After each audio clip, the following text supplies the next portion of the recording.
Le Flash Info avec le centre de stockage de la Manche. Et elle a eu un impressionnant accident entre deux voitures hier après-midi sur l'axe nord-sud à Cherbourg qui relie Tour-la-Ville à la Glacerie. Une route, on le rappelle, en travaux est réduite à 2 voies contre 3 habituellement. Et selon les premiers éléments, un des 2 véhicules s'est déporté et est venu percuter la voiture qui arrivait en face. Et le bilan est lourd. Il fait état de 3 blessés, dont 2 femmes en urgence absolue. Un nourrisson est aussi impliqué. Il s'en sort indemne. L'accident a provoqué d'importants bouchons le temps de l'évacuation des véhicules. Dans la nuit de mardi à mercredi, plusieurs permanences d'élus manchois ont été vandalisées par les jeunes agriculteurs de la Manche. Ça a été le cas à Cherbourg. Tags et autocollants ont fait leur apparition sur la façade de la permanence de la députée Sonia Crimi. Le local du Parti socialiste a aussi été ciblé.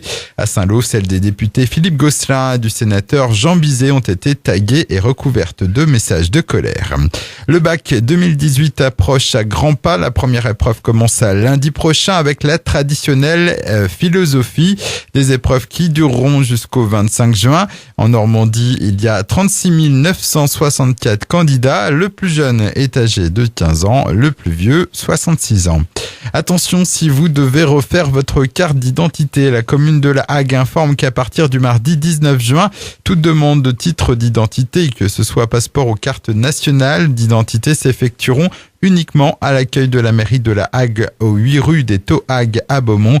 Et au préalable, vous êtes invité à prendre rendez-vous auprès du service citoyenneté. Et de neuf, la JS Cherbourg Handball vient de boucler l'arrivée d'une 9e recrue ce mercredi en s'offrant les services du jeune arrière-gauche droitier Renan Comte-Pratt. Il s'est engagé pour 3 saisons avec le club du Nord-Cotentin. Pensionnaire du centre de formation de Tremblay en France, il a pris part à 8 matchs de Star League cette saison. Et puis la Barjo qui débute aujourd'hui. En fin d'après-midi, les 29 participants vont se lancer dans l'exigeante épreuve de l'Archange. Un trail reliant le Mont-Saint-Michel à Beaumois, soit 302 km. Une course en 4 étapes et une arrivée prévue dimanche prochain. Le Flash Info vous a été présenté par Landra, centre de stockage de la Manche à Digulville. Pour en savoir plus et visiter notre centre, 0810 120 172, coup d'un appel local.